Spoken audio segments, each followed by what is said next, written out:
మేల్కొన్నారా? ప్రశాంతంగా నిద్రించి ప్రభువుని స్తుతిస్తూ దినచర్యను ప్రారంభిస్తున్నారా? ఆదివారం భక్తి అయిపోయింది కదండి.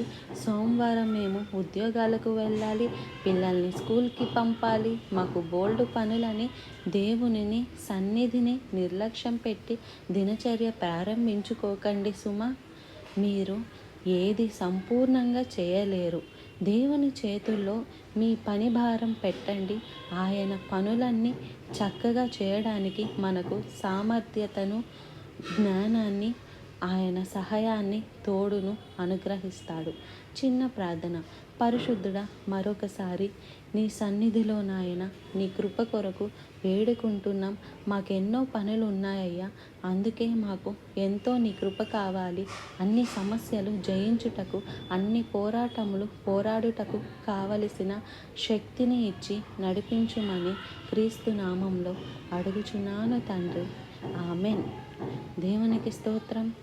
హిజ్కియా గురించి మనం నేర్చుకున్నాం. ఈ రోజున అతని కుమారుడైన మనష్షే గురించి మనం దినవృత్తాంతాలు 2వ గ్రంథం 33వ అధ్యాయంలో చూడొచ్చు. ఈ అధ్యాయం అంతా మీరు తీరిగ్గా చదవండి. అందులో ఉన్న సారాన్ని మాత్రం గ్రహించుకొని మన జీవితానికి అనుంచుకొని మనం అటువంటి తప్పులు చేయకుండా, అలాగే వారు నేర్చుకున్న పాఠాల ద్వారా మనం సన్నిధిలో పశ్చాత్తాపపడి దాని పట్ల మనకి జీవితాలకు హెచ్చరికలుగా, ఆదరణగా, ఉపయోగకరంగా ఉంటాయని మనం ఈ రాజుల గురించి ధ్యానిస్తూ వస్తున్నాం. మనష్షే వెళ్ళనారంభించినప్పుడు 12 ఏండ్లు వాడై యెరూషలేములో 50 సంవత్సరాలు ఏలాడు. 12 ఏళ్లవాడు అంటే 12 ఇయర్స్ ఏజ్లోనే రాజు అయిపోయాడు. తన తండ్రి చక్కటి పరిపాలనలో అతడు పుట్టి పెరిగాడు. దేవాలయంలోనే పెరిగి ఉంటాడు. మరి దేవాలయంలోనే పెరిగాడు. మరి దేవుడిని పట్ల ఎందుకు అతనికి శ్రద్ధ రాలేదో తెలియదు. ఇవాళ చాలామంది చిన్నప్పుడు సండే స్కూల్స్లో చక్కగా పెరిగిన వారు యవ్వన కాలంలో ఎంతో ఆసక్తితో దేవుని కార్యాలు చేసిన వారు, వారికి కొంచెం ఆ డిగ్రీలు రాగానే, అమెరికా పోగానే, ఉద్యోగంలో చేరగానే, ఆ పట్టణాలకు వెళ్ళగానే ఆ భక్తంతా కొట్టుకుపోయినట్లు కనబడుతుంది. అధికారం చేతికి రాగానే, రాజు అవ్వగానే ఈయనకి రోజూ చేసే ఆరాధన బోరు కొడుతుంది పాపం.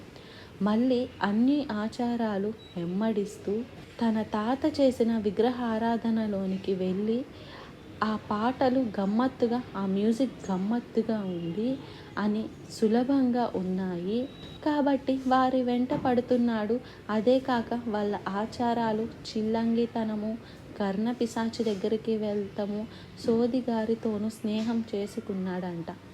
ఎంతమంది విశ్వాసులు ఇవాళ జ్యోతిష్కురిని నమ్ముతారండి? నీ ప్రాణమును, నీ సకల మార్గములను ఏ దేవుని చేతిలో ఉన్నవో అది నీవు గుర్తించిన రోజు ఏ మనుష్యుడు నీ రాతను మార్చలేడు. ఆయన రాతలేంటి, నా తలరాత అంటుంటారు. అంటే దేవుడేదో కొంతమందిని ఇలా బతకండి, కొంతమందిని ఇలా బతకండి అని ముందు రాసి పెట్టాడు అనుకున్నారా? లేదు. నీవే నీ రాతలు రాసుకుంటున్నావు. నీ బతుకును పాడు చేసుకుంటున్నావు, లేకపోతే పాడు చేసుకుంటున్నావు. చాయిస్ ఉంది. నువ్వేది కోరుకుంటున్నావో దాని ప్రకారమే నీకు ప్రతిఫలం లభిస్తుంది. ఇతడు అన్యుల ఆచారాలు వెంబడిస్తున్నాడు. మరి దేవుని బిడ్డలు అని చెప్పిన వారు ఈ రోజున మరి లోక స్నేహాలు చేస్తారు, లోక ఆచారాలకు లోనైపోతారు. అదేంటి మరి దేవుని బిడ్డలమైన తరువాత మనకి మంగళవారం, శుక్రవారం అనే తేడాలు ఎందుకు ఉండాలి? ఏదైనా శుభ సమయము, రాహుకాలము అనే భేదాలు ఎందుకు ఉండాలి? ప్రతిదానికి భయపడిపోయే వారిగా ఎందుకు ఉండాలి? నా దేవునిలో కృపలో నేను ఉన్నాను, నాకు ఏ అపాయము కలగదు, నా దేవుడు నాకు సమస్తము మేలు చేసేవాడు అని నమ్మకుండా అందని ద్రాక్ష పళ్ళు పుల్లవని కొంతమంది క్రైస్తవులుగా ఉండి దేవుని శక్తిని అనుభవించకుండా బ్రతికి నామకార్థ క్రైస్తవులుగా జీవించి వాక్యం చదివారు, వాక్యం తెలుసు, వాళ్ళకి అన్నీ తెలుసు, అలాంటి పరిసయులు లాగా కానీ క్రియలేమీ జరగలేదు. కానీ ఏమైనా బైబిల్నే పట్టుకొని ఎక్స్క్యూజ్ చేయొచ్చు అని బైబిల్ వచనాలు పట్టుకొని వాళ్ళ ఇష్టం వచ్చినట్లు విమర్శించే వాళ్ళు ఒక తరం తయారైపోతుంది కదండి.